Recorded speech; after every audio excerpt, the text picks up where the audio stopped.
We're off to the races. And now we're going to get nitration. What is nitration? How difficult is nitration going to be?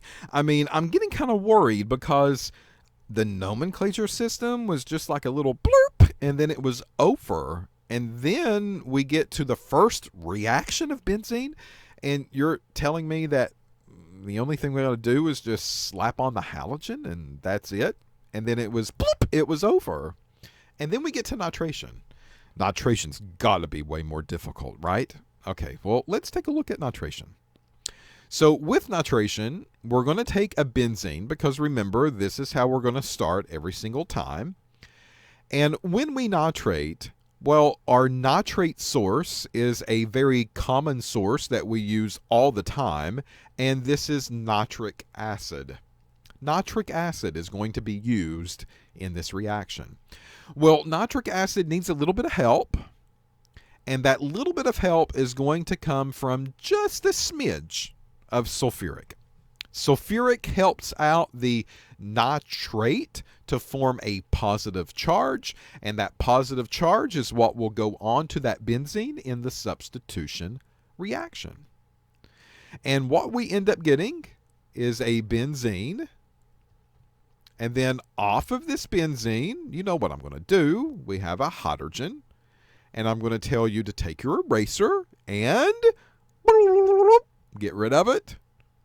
And what goes on in its place is a NO2. And this is what we call a nitrate group. So nitration nitrates a benzene ring, and this is going to be called nitrobenzene. Nitrobenzene is the product that gets formed here. In addition to this, we make some water. I'm not going to really worry with that, though. That's a byproduct. So plus H2O can be added onto this thing. But that organic is what our focus is. Now, let's talk a little bit about nitric acid. So nitric acid is HNO3. Okay, so HNO3 is an acid, and the definition of an acid is a proton donor. So H plus and NO3 minus. So why on earth did you write down NO2 instead of NO3? I mean, does that really make sense? No, it shouldn't. And this is why. You just told me that hydrogen protonates. That H plus is spit off because that acid doesn't want it. That's the definition of an acid. And that generated a negative NO3. You know the reaction template. You know that for this benzene to react, you need to bring something positive in. Hello? That's not positive. So that is not how this reaction goes forward. This is not the template of the mechanism. There's got to be something else more to it. Because if this was the template, folks, this benzene ring with all of the double bond characteristics and the delocalization, this is pretty negative, and it's just going to push that negative away, and the nitrogen-containing group will never get near the benzene ring. Okay, well, what about the acid part? H plus? H plus is there. Yeah, so? Because this carbon already has a hydrogen on it. So you're going to tell me that that hydrogen is going to be, and we're going to add on a hydrogen to that spot? Now, does that make any sense? No, it doesn't. So this is the general template up above, but the mechanism has to be a little different. So we need to talk really about how this goes forward. And this is not the traditional type of acid definition that you might think of when nitric acid is concerned. So what we've done here is that we have left out this whole idea of sulfuric. I mean, why do we have to add sulfuric, right? I mean, why was that a thing? HNO3 not really going to go forward too well. really due to the same reasoning that Br2, Cl2, and I2 really can't go forward that well. It's just not going to work out. We need something here to play matchmaker. Well, that H2SO4 is going to do the job. So H2SO4, we are going to redraw this in a different way. I'm going to write a hydrogen out in front, and then what I have left over here is an OSO3H. So the reason I did this is because that's kind of how it's formed. You know, sulfur has these oxygens that are around it, and one of those oxygens has a hydrogen on it. And then it also has a donatable hydrogen as well, which is why it's called an acid. So this is H2SO4 just redrawn and rewritten in a way that kind of closely matches the structure of it more. So H2, there's two of them, S, and then O4. There's 4 oxygens in total. So folks, there we go. There's H2SO4, just a little bit more appropriately drawn. Now I'm going to look at the nitric, because we've put nitric into the system as well. So nitric I'm going to rewrite a little bit closer to how it's structured as well. And this is what we're going to see. So I'm breaking the bonds up here in this particular way just to put a focus on them. That's why I'm doing it. Keep in mind, all of those have bonds in between the atoms. I'm just putting a focus on a few of them. That's it. I can draw a line between the O and the H, and the S and the O, and the S and the O, and the S and the O, and the S and the fourth O to the left. I mean, I can draw all those lines in there, but I don't need to, because that's not where my focus is going to be. This is where my focus needs to be.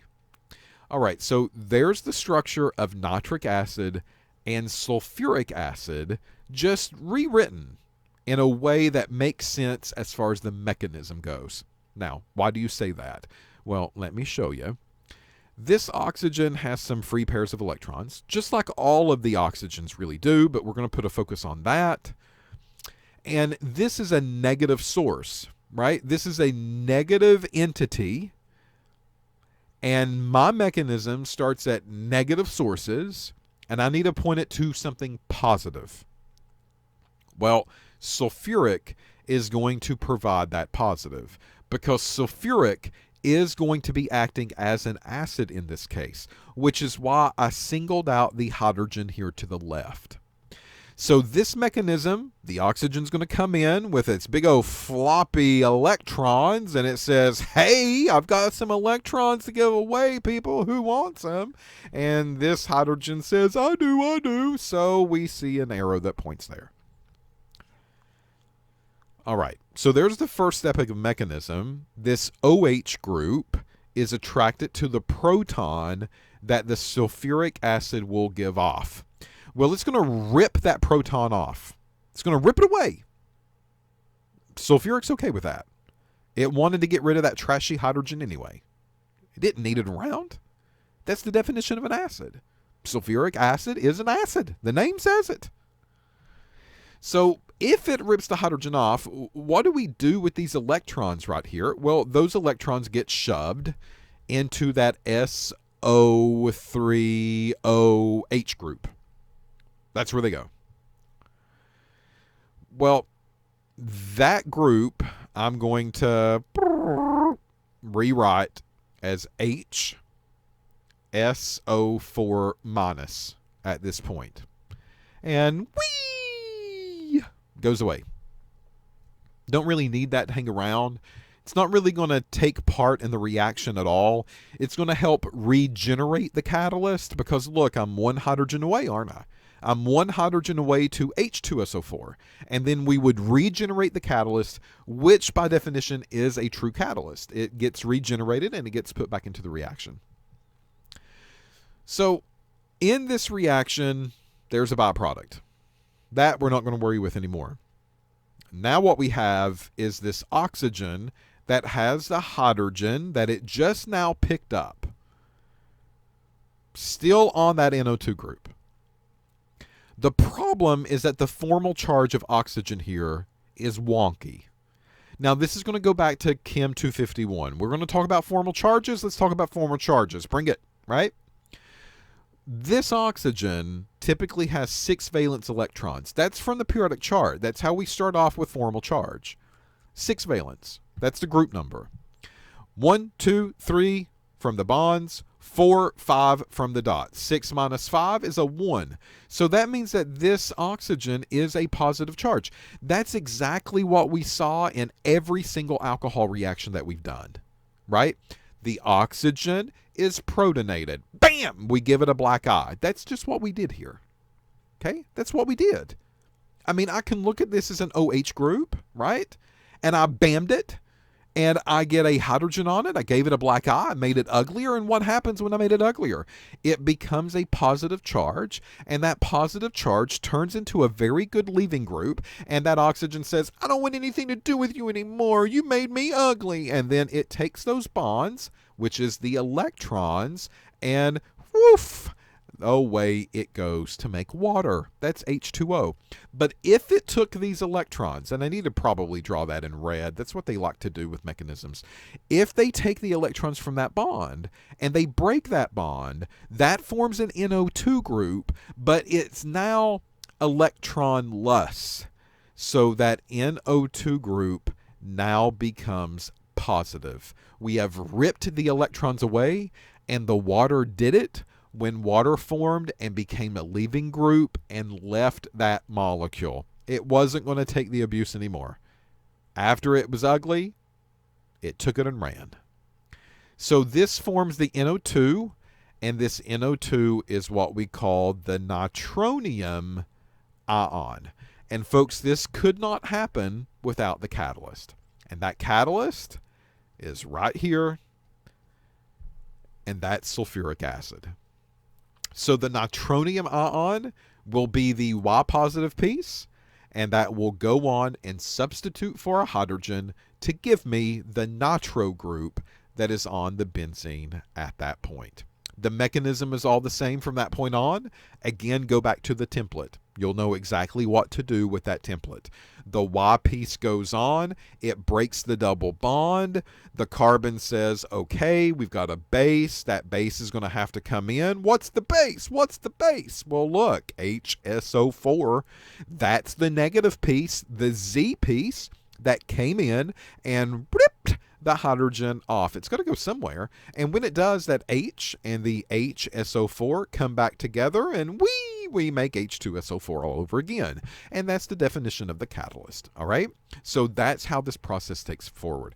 The double bond breaks, the nitro group goes on, the hydrogen gets removed by the HSO4 that was created, reforming the catalyst of sulfuric acid, and then those electrons get shoved back down into the benzene ring to reform the delocalization. So benzene reacts with nitric acid in the presence of sulfuric acid in an electrophilic aromatic substitution to give me nitrobenzene as a product. Look at there. Music to everybody's ears. And folks, that's the nitration reaction. Now, while we're on this, I want to go to number 3. We talked about halogenation. We've talked about nitration. And now we talk about sulfonation. Let me show you what sulfonation does. Not going to erase anything, but here. And we will replace that with H2SO4. Huh? Yeah, H2SO4 right there. Sulfonation needs to sulfonate. There's a sulfur-containing group. This does a wonderful job because, look, I'm not even going to change my catalyst, right? I'm not even going to change the catalyst of the reaction. I'm just going to add sulfuric acid, and I need to understand that that sulfuric acid is also acting as a catalyst. And instead of slapping on an NO2 here, what we will end up slapping on is an SO3H here. I mean, that's it. There's our third reaction for benzene. This is sulfonation of a benzene, and we do that by adding sulfuric acid to the mix. Now, down here in the mechanism, let's just rework this a little bit, right? Because we don't have nitric acid. But I don't have to erase too much. I don't have nitric, so I'm going to erase this piece right here. But what we do have is sulfuric, H2SO4. So SO3H, right? There's H2SO total of 4. So one of these will be in a position like this, very much like nitric acid was. There's an O-containing group that has some free pairs, and the other sulfuric acid molecule will behave as an acid like it normally does. So this sulfuric acid molecule looks at the other sulfuric acid molecule, and it says, hey, I've got this oxygen. It's got some negatives on it. That's going to be attracted to your proton. I'm sorry, but it's going to be attracted to your proton. There's nothing I can do about it. So, pink, it rips off the hydrogen, and that hydrogen goes, okay, and then away it goes. And this still forms HSO4 down here. There's no difference right there. It's still HSO4. What we form as a product, though, intermediate, well, we don't have nitrate. The only thing that we got to make a change with is put the SO3H there from the sulfuric, because we're using sulfuric, not nitric. Well, it still protonates that oxygen. It still, bam, gives the oxygen a black eye. That oxygen now turns into water. It's still protonated. It now turns into a very good leaving group. It still takes those electrons. It still pulls them away from sulfur. And it says, bye-bye, I'm out of here. You got to do this mess on your own. And what we're left over with is a SO3H. And the water, whee, goes off.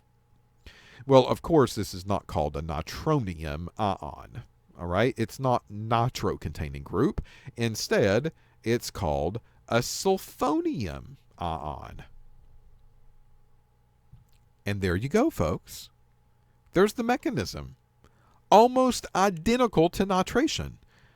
The addition of nitric with a little bit of sulfuric is very, very similar to the addition of sulfuric with a little bit of sulfuric. The difference, we're using two of the same molecules.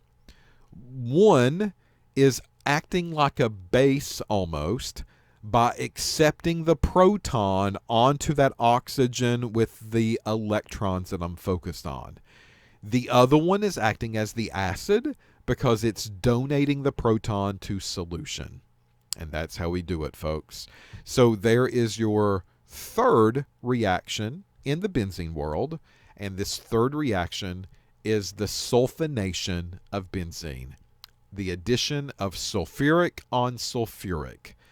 And the reason that we're putting this still on the arrow is because it is acting as a catalyst, and that sulfuric's role is a little different than the other one. Once more, one's acting almost like a base, while the other one is acting like an acid, and we see this flippity-floppity thing happen with the hydrogen, and that is what starts the chain reaction to form the sulfonated product. This benzene with the SO3H is one of those that I told you to memorize. You're going to have to know them. So this name was benzene sulfonic acid. And there you go. Again, all of it coming back.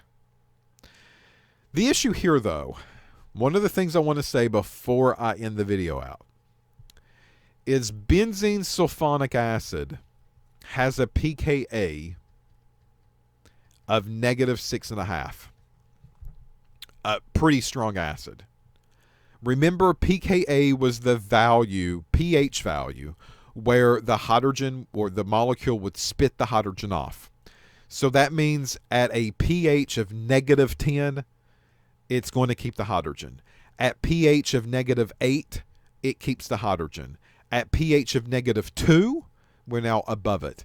So -2 would make this molecule spit the hydrogen off. So sometimes when you undergo these reactions, depending on the environment, this reaction will go forward, but the pH could make this molecule lose that hydrogen right here, and that would form an SO3 minus. All right? So that's just something, that's the definition of an acid. pKa, pHs, all of that was Orgo 251. This is just a little bit of tidbit acknowledgement of that world, because this could come to you in the form that has been deprotonated. And the reason is because it's pretty common, because the pKa value is so darn low at -6.5.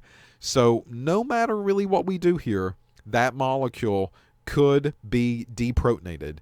However, in these reactions, theoretically, on a sheet of paper, they will just simply write the hydrogen there and call it a day. But in a true working laboratory, it will not be protonated. It pretty much will be the negative anion that we will be generating in a lab, because that pH is so high compared to the pKa value. The other thing I also want to talk about with the sulfonation is that it is reversible. All right, so reverse it, flip it, and reverse it. It's reversible, right? So this reversible reaction takes just a little bit of acid and some heat. That's all that it takes. And we can get this benzene ring with an SO3H group that's been sulfonated, and this is the way we get benzene back. Very easy to do. Again, a little bit of acid, a little bit of heat, and we revert the entire process back. What type of acid? Folks, it doesn't matter. It just needs to be an H donor. And sulfuric acid could actually do it. So that means if I take this benzene sulfonic acid and I put it in the presence of sulfuric acid, but I crank the heat up to boiling and I just heat the bedazzles out of it, then it's going to eliminate that compound or that piece of the compound, and I'll get my true benzene structure that's back. The others, not so much. I mean, we can react with them. We can get those halogens off. We can get the nitro groups off. Sulfuric, though, much, much easier compared to the other three or the other two. Okay? All right, so that's where we're going to stop here with the sulfonation. What's up next is our Friedel-Crafts acylation. So this is kind of the weird words that we got to in the very end. Friedel-Crafts acylation, Friedel-Crafts acylation. So these are kind of ones that we want to take a little bit more time with. Something's happening to these that's not maybe quite as simple as some of the others, but I think that once you see one or two of them, they're going to be no more complicated than the other three that we've mentioned so far. So at this point, we've talked about 3 benzene reactions: halogenation, sulfation, and nitration. And now we're off to acylation. So come back. We'll talk about acylation when you're ready. Once again, I'll be here. I'm always here. It seems like I'm always here, just waiting for somebody to come and visit. Hope you won't stay too long.